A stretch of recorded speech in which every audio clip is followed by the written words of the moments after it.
Construction and detours. Mississippi State's newest add-ons are continuing to benefit the campus, but nothing is being done for parking services.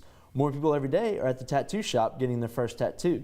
We sat down with a local tattoo artist who explains how the world is viewing this art in professional jobs. And we'll take you to annual Old Main Festival. You're watching Maroon and White Tonight.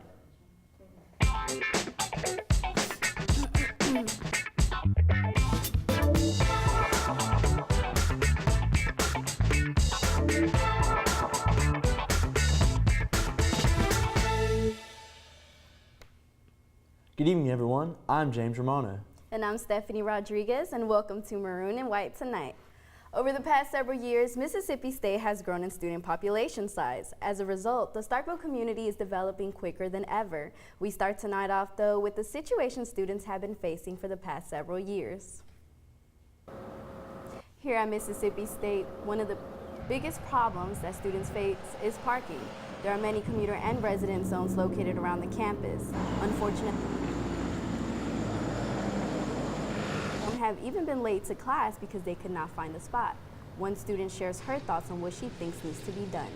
I don't think staff needs as much parking as they get, and there's always spots in the staff parking zones or other parking zones, but there's hardly any spots where we're actually supposed to park, or if there is, there's way too many people for that zone. Students feel like something needs to be done, whether it be reduced staff zones or constructing a parking garage. With all the construction going on around campus, many students hope to see more parking zones. There may be luck when it comes to new parking garage soon. You may have seen it. The past year and a half, take a look. Mississippi State is just weeks away from unveiling its brand new classroom building that features a 2-floor parking garage, floors of classrooms, and 2 massive auditoriums. Melanie Johnson lets us know what is to expect of her company's new addition to campus. The windows in the whole building tint. All the lighting system is computerized. They can handle it from their computers. There's security monitors everywhere. They'll have panels downstairs. They'll be able to watch the entire building. So everything in the building is just top notch. There's a large auditorium that would divide in half, soundproof, so you could have 2 different functions going on at one time. That's just too cool. Once open, this building will be named after the Old Main dormitory. When Old Main burned down in January of 1959, and its leftover bricks helped build the Chapel of Memories. The new Old Main isn't the only thing under construction. A new sidewalk is being added to a popular location. Reporter Christana Landress has more. All around campus at Mississippi State, you will find some type of construction project. One big project that's near completion is the new sidewalk at the junction. Every day, students and visitors walk past the junction. Instead of walking on a surrounding sidewalk, though, they decide to take a shortcut by walking through the grass. To keep people from making a dirt path, a new sidewalk was built. Student Johnson Rhett tells us how beneficial the new sidewalk will be for students. I think it's going to save a lot of the grass. You can tell, especially the Greek members walking across back and forth all day. Students and visitors say that the new sidewalk within the junction is a good addition to our campus. It's a lot easier to commute from your house or your car to classes and even food in the mornings. But when you put game day into perspective, people are on the fence on whether this sidewalk is a good addition or not so much. On game days, a path is blocked off for thousands of fans to walk in between tents. With the new sidewalk, student John Tomasello says it will be harder for tailgating and walking through the junction. I think it's going to hurt game day because the tents that go there, they can't put a spike through concrete. The new sidewalk is more narrow than the previous path on game days.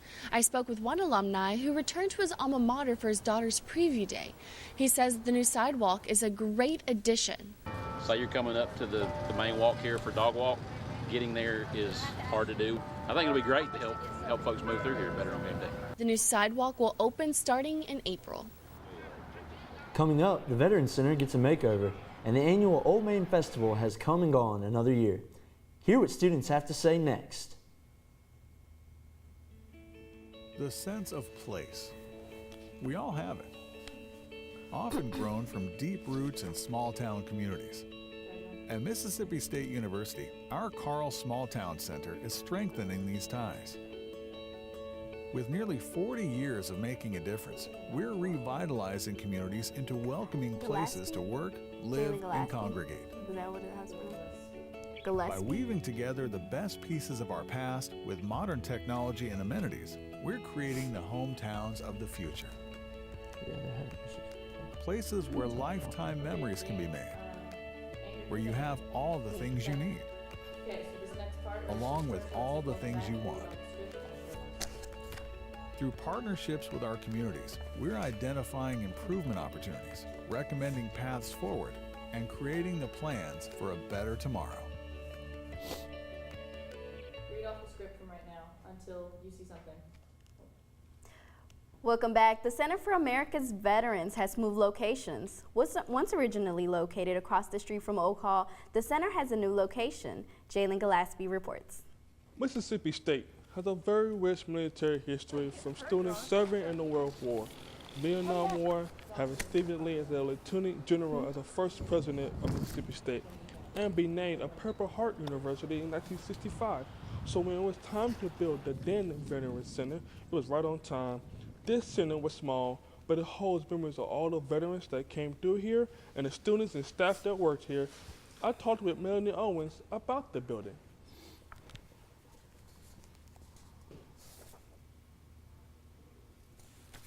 The opening of the Center for America's Veterans was in September of 2006, and it was actually an initiative that was put forth by the university's president at the time, Dr. Fogelsong. He had come to MSU. He was a general from the military himself. This building, called News Hall, was founded by Tommy and Terry News in 2016, and he has come a long way from 2006 with a new lobby, new halls, a computer lab, a resting area, and a new kitchen. I talked with Kim McRae about News Hall. Thanks to the generosity of Tommy and Terry News, in 2016, 10 years after the center was started, we were able to move to this new building here on Bailey Howell Drive, just across from the Sanderson Center. This building is, like I said, a little less than a year old. We moved in the last week of August of 16. For many students, this is their first time being away from home, and for a long amount of time, one organization is helping students feel at home as well as allow a quiet place to study. The Holmes Cultural Diversity Center, also known as HCDC, has been the home away from home for many minority students for over 25 years. HCDC provides a safe environment for students to study, fellowship, and get more involved on campus. HCDC is open Monday through Friday, 9 a.m. to 6 p.m. Hundreds of students and Starkvillians were in attendance at the annual Old Main Festival. Reporter Celia Garcia reports about the event. This weekend, Starkville put on its annual Old Main Music Festival. The festival combines local music, arts, and food for the ultimate Starkville experience. Live music, along with food trucks and art booths, supplied the crowd with plenty of fun entertainment. I just saw the Old Main Music Festival. Good music. No, I came last year, but it wasn't anything like this. It got a lot bigger. While music is the focus of the festival, local artists have a large presence as well. With several art booths set up, artists display and sell their work. The creativity from the local artists showed a lot of range. There is something for everybody, from metallic decorated coffee mugs to beautiful handmade pottery. There was also a booth for hand-embroidered hats, which appeared to be experiencing a lot of success.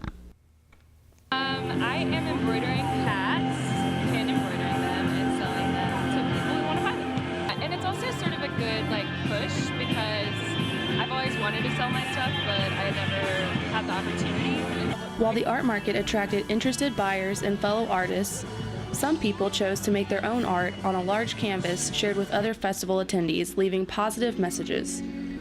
During the day, the festival is packed with things to do, but later in the evening, it turns into a concert with bands from all over the country. The Old Main Music Festival is an event everyone can enjoy with a truly unique Starkville experience. Up next, tattoos are making its way into the professional world. we'll take you to an event that helps bring sexual assault awareness to the public. And if you need a break during finals week, we found a hidden jewel in Starkville to go to. Stay with us.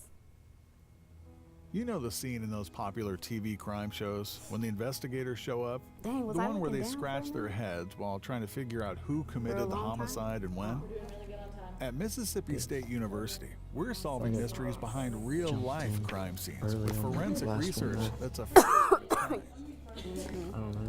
Teaming with microbiologists from around the country, we're examining microscopic bacteria that can help solve real murders. So far, our partnership with a major metropolitan medical examiner is yielding results with more than 200 real-life crime samples analyzed. Yep. We're learning how microbiomes change and relocate, uncovering evidence in criminal investigations by better pinpointing time of death. Way more exciting than being a TV detective. We're finding crucial answers when they're needed most. Solving mysteries with science, that's worth watching. Thanks for staying with us. It used to be near impossible to get a job if you had a tattoo on your body. Now, more college students and employers are getting tattoos. While tattoos have been taboo for as long as anyone can remember, it's been found that 40% of millennials have at least one tattoo. More and more college students are now freely getting tattoos without the fears of future employers. I grew up in a family where both my parents had tattoos and they ended up being pretty successful. I love to challenge the common belief that people with tattoos and piercings are considered unprofessional. It's a form of self-expression that's becoming more prevalent nowadays than in more recent times. We asked owner and artist of Vintage Tattoo what he thought. The way I look at placement and tattooing, being able to cover it up if possible, like as far as hands and neck and real ultra visible things we don't even mess with. Finals week is just a few weeks away, and you can already see the stress on students' faces. Study shows it's healthy for students to take breaks from studying for your brain to digest what was just learned. Reporter Beth Kowalczyk takes us to a hidden jewel for relaxing in Starkville. Located on Highway 12 is not known by many, but is a great place for college students to de-stress before finals hit at the end of the month. Manager and art lover Amanda Ramage says they have many different things for students to paint. People come in here from the community all the time asking you if you can make this or if you can paint that. It's really weird the amount of stuff that we get that actually isn't pottery at all. With different colors and textures, students can paint cups, animals, and anything they want for their rooms. Employee Ty Burton says how nice her customers are and how different Pail of Paint really is. Customers that come in, they're really nice most of the time, and then normal customers, they come in all the time, so you get to know people. I think it's just like you don't really find a place like this anywhere else around Starkville, and you'd have to go to Tupelo to find it too. Employees are there to help students make great pieces. Worker Rebecca Garrett talks about how college students can benefit from coming here with little to no art experience. I feel like most of them, if they don't have a background in art, actually get to make something, which is not normally what they do. So they get to learn how to paint, and even if they can't necessarily draw it out on there, we have other ways that they can make a great masterpiece on a piece of pottery that we have. Reporting for Advanced TV Production, I'm Beth Kowalczyk. The Health Center and the Student Association paired up this year to put on Starkcella. Starkcella is a festival-style event that promotes healthy relationships as part of Sexual Assault Awareness Month. The event was held in the Culver Student Union and open to anyone. Starkcella was sponsored by the Health and Wellness Center and the Student Association.